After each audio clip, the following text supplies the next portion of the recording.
The definition of cardio according to Webster: cardiovascular exercise. Cardiovascular according to Webster: of, relating to, or involving the heart and blood vessels. Over the past 4 years, I've done and utilized every cardio machine there is: the treadmill, stepper, rowing machine, bike, elliptical, you name it. Through the years of trial and error, failure and success, I'll explain how to do cardio to lose stubborn fat with 4 simple science-backed methods. This is me in 2016, with no knowledge that without diet, cardio is useless.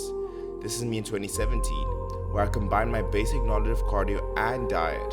2018, with improved understanding but definitely not sustainable. In 2019, I feel like I figured it out.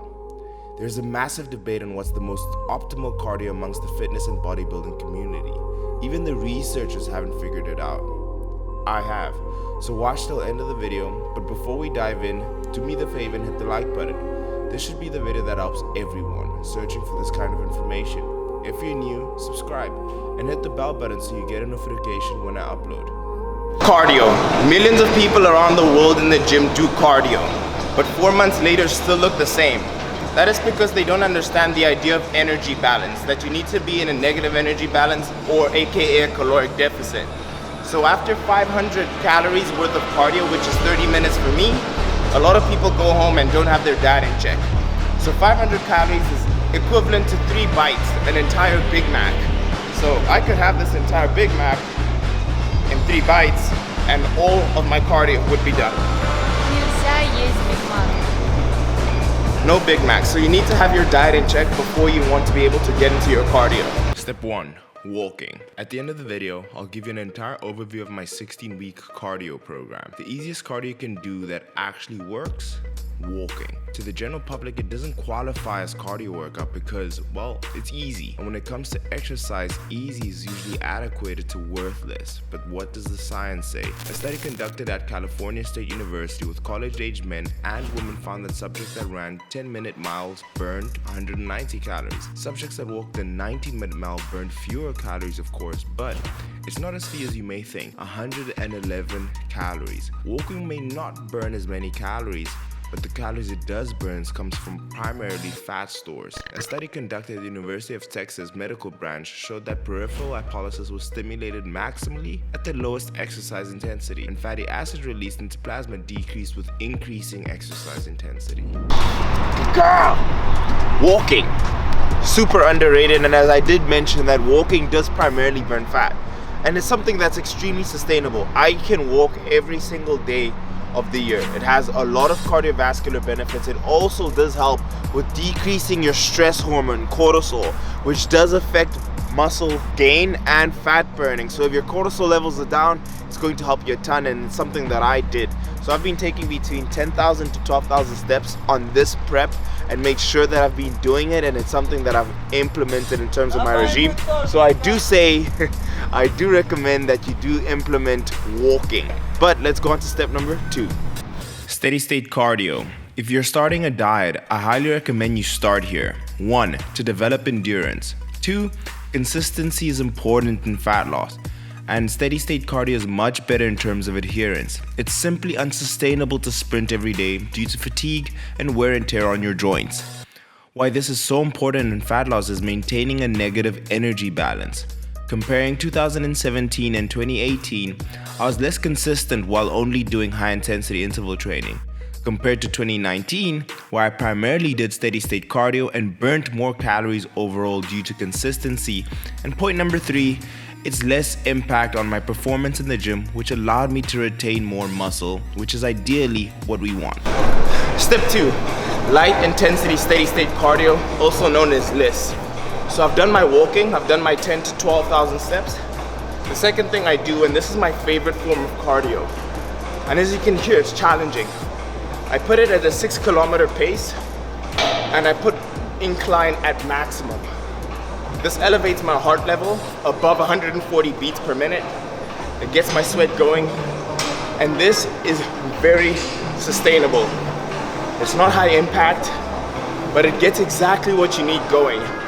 Your heart rate, and as you can hear, it's elevating and I'm out of breath. So this challenges me, and it does, you just go according how much cardio you need to get done. I'll catch you guys on tip number 3. Step 3. High intensity interval training. What does the research show? A study conducted by the University of Western Ontario showed that individuals who perform sprint interval training decreased the fat mass at 12.4%, compared to those who performed endurance training, which is only decreased at 5.8%. The other benefits of high-intensity interval training also include an increased resting metabolic rate for upward of 24 hours after exercise, improved insulin sensitivity, higher levels of fat oxidation in the muscles, and there are also significant spikes in growth hormones, which aid in fat loss, and catecholamine levels, which are chemicals your body produces to mobilize fat stores for burning, and post-exercise appetite suppression. Method number 3, high-intensity interval training. High-intensity interval training is where you do bouts of maximum sprint at your maximum capacity for about 30 seconds to a minute, and then you take a minute rest walking at a brisk pace. So say for me, for example, I like walking at a 6 kilometers per hour, turn it to 17 kilometers per hour for 1 entire minute. Usually rhyming is where you can find me, ain't no rowing team, but the crew behind me.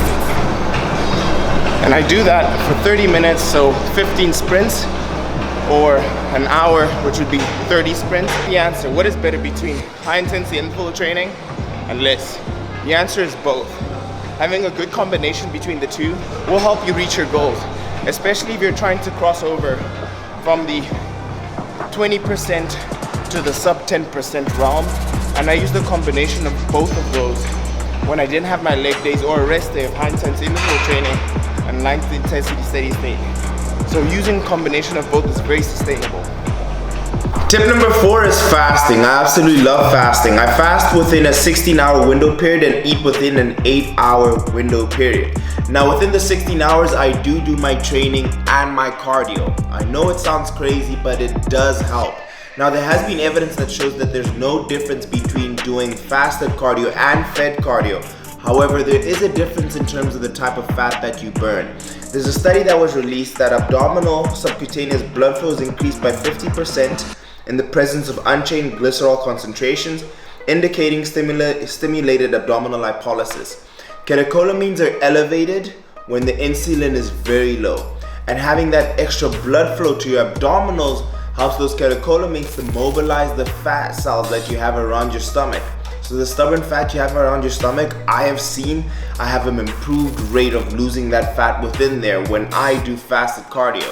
It sounds crazy of how I do it, but when I train, I have a coffee for my training or during my cardio, which doesn't raise my insulin, which doesn't blunt the fat loss, or I have a pre-workout. So those are one of the 2 options that I do when I do go training, but I do this at the 4th stage when I'm deeper into my cut and I want to get to sub 10%. So I'm gonna leave it there. Those are my 4 tips. I hope that you enjoyed it. This is all with the whole Gymshark conditioning theme. So I'll add a lot more links down below in terms of all the research. Let me know what cardio you do and what cardio you love in the comment section down below. I am notorious for replying to all my comments. As you guys can see, I always do so. If you have questions, drop them down below. If you want to support me in any way, if you want to purchase any of the supplements, you can use the discount code DIAMONDS10 and the link in the description. That shows you all the supplements I use for fat loss. And if you want to shop anything from Gymshark to support me, you guys love what I do, also using the link in the description directly supports me. I love you guys. Subscribe if you're new. Welcome to the family, and peace. Study time.